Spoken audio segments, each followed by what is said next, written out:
Noticias Norteamérica, trayéndote las últimas noticias de Estados Unidos. No olvides suscribirte y compartir el video para ayudarnos a difundir la noticia. Joe Biden fue invitado a pronunciar su primer discurso ante una sesión conjunta del Congreso de Estados Unidos. Los mandatarios estadounidenses pronuncian tradicionalmente este discurso de política general ante las dos cámaras reunidas en sesión extraordinaria. Los años siguientes, sus alusiones son denominadas el discurso sobre el Estado de la Unión.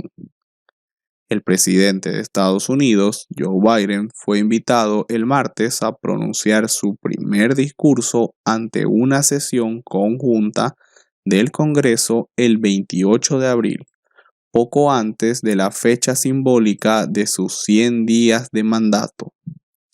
Conforme a la tradición, la petición vino de la presidenta de la Cámara de Representantes, la demócrata Nancy Pelosi, que invitó a Biden en una carta a compartir su visión para hacer frente a los retos y las oportunidades de este momento histórico, mientras su gobierno intenta superar la pandemia de coronavirus e impulsar la economía de la primera potencia mundial. Los mandatarios estadounidenses pronuncian tradicionalmente este discurso de política general ante las dos cámaras del Congreso, reunidas en sesión extraordinaria en la primera semana de su mandato. Los años siguientes, sus alusiones ante el Congreso son denominadas el discurso sobre el Estado de la Unión. Esta vez, la pandemia del COVID-19 y el asalto al Capitolio el 6 de enero, así como las preocupaciones sobre la seguridad de la sede del Congreso estadounidense que siguieron, hicieron que se postergara la cita. Hace casi 100 días, cuando se juramentó, prometió en un espíritu de mucha esperanza que la ayuda está en camino, escribió Pelosi en una invitación. Ahora, debido a su liderazgo histórico y transformador, la ayuda está aquí, añadió la líder demócrata, fuerte aliada del mandatario. Desde que reemplazó a Donald Trump el 20 de enero, Joe Biden ha presentado una ambiciosa agenda para enfrentar la pandemia del coronavirus y sus devastadores efectos en la economía estadounidense. Su plan de estímulo por 1.9 billones de dólares fue aprobado por el Congreso, que también recibió un proyecto de la Casa Blanca de más de 2 billones de dólares para transformar la infraestructura del país. Por otra parte, Joe Biden anunció que retirará todas sus tropas de Afganistán antes del 11 de septiembre, cuando se cumplan 20 años de los atentados del 2001, poniendo así fin a la guerra más larga en la que participó Estados Unidos, pese a crecientes temores de una victoria talibán. La retirada será 5 meses después de lo previsto en el acuerdo con los talibanes alcanzado por su predecesor, Donald Trump, para el repliegue estadounidense.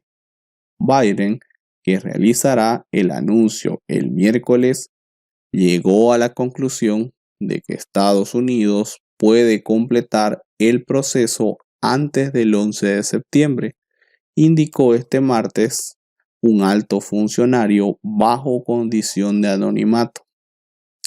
El presidente demócrata había considerado anteriormente la opción de mantener una fuerza residual en Afganistán para atacar a Al-Qaeda o responder a posibles amenazas del Estado Islámico, o como ya hicieron otros presidentes, supeditar la retirada a los progresos en el terreno y las lentas conversaciones de paz. ¿Qué hacer si recibí la vacuna de Johnson & Johnson contra el coronavirus? Si la fórmula fue administrada en las últimas 3 semanas, la atención se centra en los posibles síntomas. Los médicos recibieron recomendaciones para tratar los eventuales casos de trombosis. Recibí la vacuna contra el coronavirus desarrollada por Johnson & Johnson y ¿ahora qué? Que no cunda el pánico. Las autoridades de sanidad de los Estados Unidos recomendaron el martes suspender la administración de la vacuna de Johnson & Johnson mientras investigan los reportes de 6 casos de trombosis entre las casi 7 millones de dosis que se han administrado en Estados Unidos. Las autoridades señalaron que hay que estar atentos, pero recordó que los reportes de coágulos sanguíneos que podrían estar relacionados con la vacuna de Johnson & Johnson son muy poco comunes. Es menos de 1 en 1.000.000, señaló el doctor Anthony Fauci, el experto en enfermedades infecciosas del país. Según consideró, es un exceso de precaución. Los efectos secundarios comunes luego de recibir la vacuna contra el COVID-19 puede incluir dolor en el brazo, síntomas similares a los que da una gripe normal durante un par de días. No son agradables, pero no son los que están inquietando a las autoridades. Más bien, hay que estar atento a síntomas distintos y más graves relacionados con los coágulos, sobre todo entre 1 y 3 semanas después de haber recibido la vacuna. Estos síntomas incluyen fuerte dolor de cabeza, de espalda y abdominales, así como dificultad para respirar, hinchazón en las piernas, pequeños puntos rojos en la piel o moretones.